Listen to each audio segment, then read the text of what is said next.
मैं हूँ वंदना भारती और आप देख रहे हैं कमोडिटी इनसाइट्स। काफी लोगों का यहाँ पे सवाल था कि डब्ल्यूटीआई में और ब्रेंट में यहाँ पे इतना फर्क क्यों है, और दुबई और ओमान क्रूड यहाँ पे इतना ज्यादा प्रीमियम पे क्यों है, और इसका इम्पैक्ट क्या होगा इकोनॉमी पे, खासकर कि इंडियन इकोनॉमी पे, इक्विटी मार्केट पे इम्पैक्ट क्या होगा, किन शेयर्स में यहाँ पे उतार चढ़ाव देखने को मिलेगा, किन किन सेक्टर्स पे इसका इम्पैक्ट आएगा अगर यहाँ पे वॉर प्रोलॉन्ग होता है, कहाँ हमें निवेश करना चाहिए, कहाँ निवेश से हटना चाहिए, और गोल्ड और सिल्वर पे भी फाइनली इसका क्या इम्पैक्ट आएगा। इस छोटे से वीडियो में सारा कुछ जानेंगे स्टेप वाइज, और फिर हम यहाँ पे लास्ट में एक एनालिसिस करेंगे कि कौन से सेक्टर्स को आपको यहाँ पे ध्यान में रखना होगा अगर यहाँ पे निवेश पर देख करना चाहते हैं, या छोटे अवधि के लिए यहाँ पे अगर आप ट्रेडिंग करना चाहते हैं। और ये हम एज्यूम कर रहे हैं क्योंकि जिस तरीके से यहाँ पे इंटेंसिटी बढ़ती जा रही है, दोनों तरफ के स्टेटमेंट आते हैं और यहाँ पे लग रहा है कि वॉर इंटेंसिफाई हो रहा है, और काफी ज्यादा अब 22 देश जो है वो यहाँ पे करीब आ चुके हैं यूएस के। तो एक प्रेजेंटेशन के जरिए ही जानेंगे कि किस तरीके से यहाँ पे इम्पैक्ट जो है वो आता हुआ दिख सकता है, और इम्पैक्ट उसका आएगा, इसका प्राइस पे क्या इम्पैक्ट होगा, हम यहाँ पे ये डिस्कशन करेंगे लास्ट में, और किस तरीके की स्ट्रैटेजी आपको यहाँ पे अपनानी चाहिए। तो एक मैंने इंडियन क्रूड बास्केट पे ही डाला है क्योंकि ये इन्फ्लेशन को भी यहाँ पे आपको कवर करता हुआ चलेगा, और यहाँ से हम स्टेप वाइज देखेंगे कि क्या इम्पैक्ट हमारी इकोनॉमी के क्रूड ऑयल पे आया है, और क्या जो स्थिति है वाकई यहाँ पे चिंताजनक है। तो सबसे पहले तो हम पहले देखेंगे कि डब्ल्यूटीआई है वो काफी ज्यादा यहाँ पे डिस्काउंट पे है, और हम कहाँ कहाँ से हमारा इम्पोर्ट जो बास्केट है, इंडियन क्रूड बास्केट कहाँ कहाँ से लेता है। 35 to 40% हम यहाँ पे रशिया से लेते हैं, वाया हॉर्मुज हमारा 15 to 22% आता है, और इसमें आपको अरब लाइट क्रूड ऑयल है।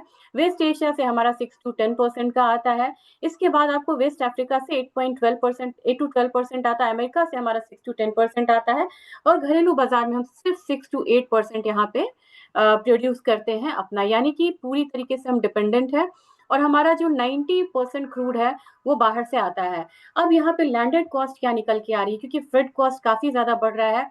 रशिया पहले हमें काफी कम पे देते थे, लेकिन अब यहाँ पे क्रूड के मिड मार्च मतलब में फरवरी के बाद यहाँ पे इम्पैक्ट जो है वो आता हुआ दिख रहा है। $74 प्राइस है, एफओबी प्राइसेस है $25 का, एक फ्रेट कॉस्ट है, ओवरऑल $99 है। ये प्राइसेस अब बढ़ते हुए नजर आ रहे हैं। अफ्रीका का क्रूड हमें इस तरीके से $116 पे मिल रहा है, क्योंकि अफ्रीका का क्रूड काफी ज्यादा महंगा होता हुआ नजर आ रहा है। यूएस क्रूड $97, $14 का यहाँ पे फ्रेट कॉस्ट है। ओवरऑल हम यहाँ पे $111 की तरफ जा रहे हैं, यानी कि जो क्रूड हमें सस्ता मिलता था वो क्रूड अब हमें डबल प्राइस पे मिल रहा है। और यहाँ पे वेस्ट एशिया का, यानी कि जो हॉर्मुज से आ रहे हैं, उनका सबसे ज्यादा फ्रेट चार्ज आपको रहेगा $32 का, और इनका जो कॉस्ट है $113 है, यानी कि सबसे महंगा क्रूड अब ये 145 से 160 की तरफ जाता हुआ दिखाई दे रहा है। तो आप बोलेंगे कि अब यहाँ पे फर्क क्या पड़ रहा है, तो जब तक आप कंपैरिजन नहीं करेंगे आपको फर्क नहीं पता चलेगा।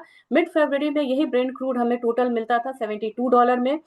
यूरल्स यानी कि रशिया का क्रूड हमें मिलता था 42 से $44 के करीब में, अब हमें मिल रहा है $74 के करीब में, ये 103 मिल रहा है। एफओबी प्राइसेस का डिस्काउंट पहले क्या था कि ब्रेंट जो था वो महंगा था, रशियन क्रूड सस्ता था, हमें $28 का एक पॉजिटिव डिस्काउंट मिलता था। अब यहाँ पे ब्रेंट आपको $103 हो गया, ये यहाँ पे $74 है, ये यहाँ पे $29 के करीब अब आता हुआ दिख रहा है। लॉजिस्टिक्स स्प्रेड्स यहाँ पे बढ़ रहे हैं। अब आप बोलेंगे कि इम्पैक्ट क्या आया है। इंडियन क्रूड बास्केट मार्च 16 का, ये मैं बोल रही हूँ अभी, तो ये बहुत ज्यादा बढ़ गया है, $143 के करीब आ गया है, यानी कि जो हमें $74 $70 के करीब था, ये यहाँ पे $143 आया है। और हम डब्ल्यूटीआई से यहाँ पे जब कंपैरिजन करते हैं तो हम समझ ही नहीं पाते हैं कि एक्चुअल इम्पैक्ट हमारे इसमें क्या आ रहा है इस वॉर का इकोनॉमी पे। वीएलसीसी का रेट जो है 3 टाइम्स यहाँ पे बढ़ता हुआ नजर आ रहा है, ये $170 के करीब हो चुका है। नॉन वॉर्बल शेयर्स यहाँ पे बढ़े हैं, 55% से 70% बढ़ा है, और बड़े अचानक से ये बढ़ा है क्योंकि अब यहाँ पे रूट जो है वो डाइवर्ट हो रहा है, हम दूसरी कंट्री से ज्यादा मंगा रहे हैं, जिसमें कि यूएस भी है। वो रिस्क इंश्योरेंस जो है उसमें हम लोगों ने 4 गुना सर्च आता हुआ यहाँ पे देखा है।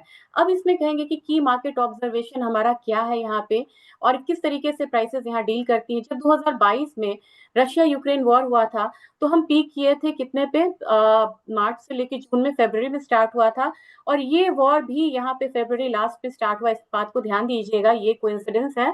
3 महीने में यहाँ पे एवरेज $116 का निकल के आया था, तो हम उसी की तरफ यहाँ पे बढ़ते हुए नजर आ रहे हैं। 2025 में स्टेबिलिटी आई थी, यहाँ पे $73-80 का एक लेवल जो है वो आता हुआ दिखा था, लेकिन 2026 में फिर से एक क्राइसिस जोन में है। हम $147 से लेके $170 के बीच में यहाँ पे खड़े हुए दिखाई दे रहे हैं। इसका इम्पैक्ट क्या आएगा, ये हमें आखिर देखना है कि इम्पैक्ट यहाँ पे क्या क्या आ सकता है और किस सेक्टर्स पे आ सकता है।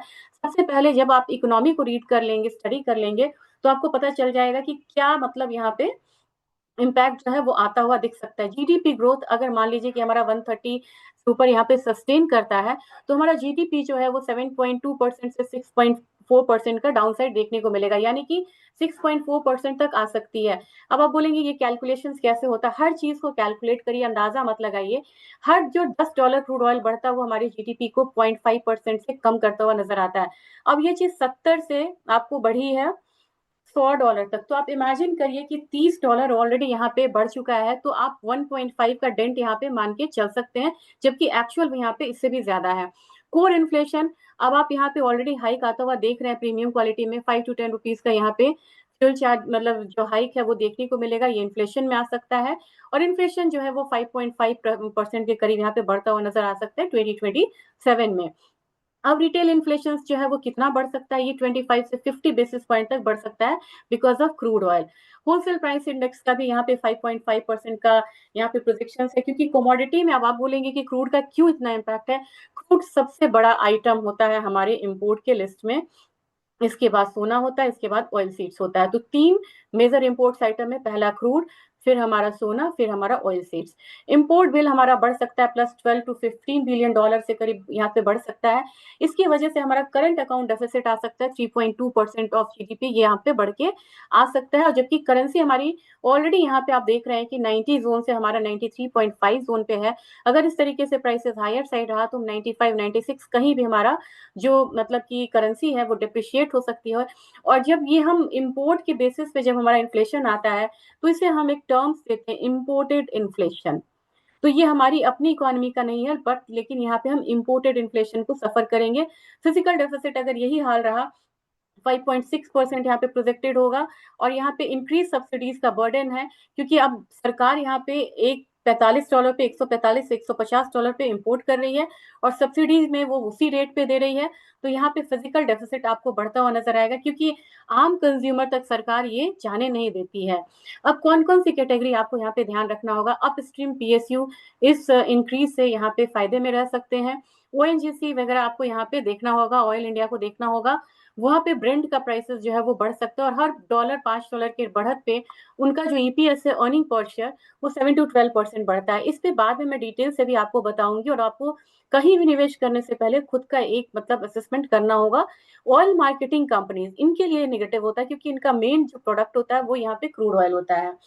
अब इनको मेन इनपुट कॉस्ट इनका बढ़ रहा है, तो आईओसी, बीपीसीएल, एचपीसीएल, इनके लिए इनके मार्जिन जो है, प्रॉफिट मार्जिन यहाँ पे कम होती हुई नजर आएगी, तो इनके लिए नेगेटिव है। एविएशन सेक्टर्स के लिए यहाँ पे नेगेटिव है, क्योंकि एटीएफ का प्राइसेस जो है वो 40% ऑफ ऑपरेटिंग कॉस्ट होता है, और ये यहाँ पे बढ़ता हुआ नजर आ रहा है, तो इनका भी जो प्रॉफिट मार्जिन है वो यहाँ पे कम होता हुआ नजर आएगा। पेंट केमिकल्स के लिए यहाँ पे नेगेटिव यहाँ पे है, और क्रूड ऑयल डेरिवेटिव्स मतलब जो प्राइमरी रॉ मटेरियल होता है इनके लिए, तो जो पेंट्स के स्टॉक्स है वो भी यहाँ पे एक डाउन साइड जा सकता है। और इसका कोरिलेशन कितना होता है, इसका कोरिलेशन होता है 50-20%, ये ध्यान में रखेंगे आप। और ऑटोमोबाइल में भी एक नेगेटिव इम्पैक्ट जो है वो आता हुआ देख सकते हैं, क्योंकि जीडीपी में अगर इकोनॉमी में फर्क आएगा, तो आपको ऑटोमोबाइल की जो बिक्री है वो कम हो सकती है अगर ये वॉर प्रोलॉन्ग होता है, और ये एशियन इकोनॉमी में हो रही है। वेस्ट एशिया है ये, वेस्ट एशिया है, तो जैसे रशिया और यूक्रेन पर का हम पे बहुत ज्यादा इम्पैक्ट नहीं आया था, लेकिन ये वॉर का कंसंट्रेशन वेस्ट एशिया है, तो हम पे इसका इम्पैक्ट देखने को मिलेगा। एफआईआई सेंटिमेंट्स जो होते हैं वो यहाँ पे आउटफ्लो का यहाँ पे हो सकता है, और यहाँ पे सेफ हेवन बाइंग आपको हो सकता है कि अभी तो गोल्ड फिलहाल नहीं है, लेकिन यहाँ पे क्रूड ऑयल हो सकता है। इसके बाद अगर आप देखेंगे तो आपको यहाँ पे डॉलर इंडेक्स है, ट्रेजरी में पैसा यहाँ पे जा सकता है। अब बात करेंगे यहाँ पे हम प्राइसेस की, इसके बाद मैं वीडियो को यहाँ पे एंड करना चाहूंगी। और अगर आप देखते हैं कि प्राइसेस यहाँ पे किस तरीके से मूव कर रहा है, तो आपको ऑयल फ्यूचर्स अपना देखिए, जिस समय 26 फरवरी को यहाँ पे कुछ नहीं हुआ, ये संडे था, यहाँ पे 23 मार्च को यहाँ पे इम्पैक्ट आना शुरू हुआ। ये आप देखिए कि यहाँ पे हम क्लोजिंग छोड़ के गए थे 6097, 6100 मान लीजिए, 1 2 3 4 5 6 दिनों में प्राइसेस 6100 से कहाँ पे पहुंच गया था, 10,550 के करीब प्राइसेस बढ़ गया हुआ था, और वहां से एक सडन डाउटफॉल आया। लोगों ने बोला कि नहीं, अब तो भैया स्पेकुलेटिव सेलिंग बाइंग थी, आ गई सेलिंग, अब तो सीधा नीचे जाएगा। नहीं गया ये, क्योंकि यहाँ वॉर रियल है, सप्लाई डिसरप्शन रियल है। ये स्टेबल रहेगा। अगले हफ्ते हो सकता है कि इसको हम 9500 से ऊपर आता हुआ देखें। मेजर ट्रेडिंग जोन आपका रहना चाहिए यहाँ पे 8300, और अपसाइड में आपका रहना चाहिए 10,500 का, और अपसाइड बायस यहाँ पे होना चाहिए। इंटरनेशनल मार्केट की बात की जाए तो मुझे लग रहा है कि अब यहाँ पे 105 से लेके $110 का एक लेवल जो है वो बनता हुआ आ सकता है। $110 का यहाँ पे एक मैं लाइन ड्रॉ करती हूँ, पैरेलल लाइन ड्रॉ करना चाहूंगी, क्योंकि मुझे लग रहा है कि एक चैनल यहाँ पे बनना चाहिए। तो ये चैनल आपको बनता हुआ नजर आएगा 110 से लेके, ये आपको $100 तक का लेवल जो है वो यहाँ पे अपर जोन इसका हो सकता है, जिसमें जाके ये स्टेबल होता हुआ नजर आएगा।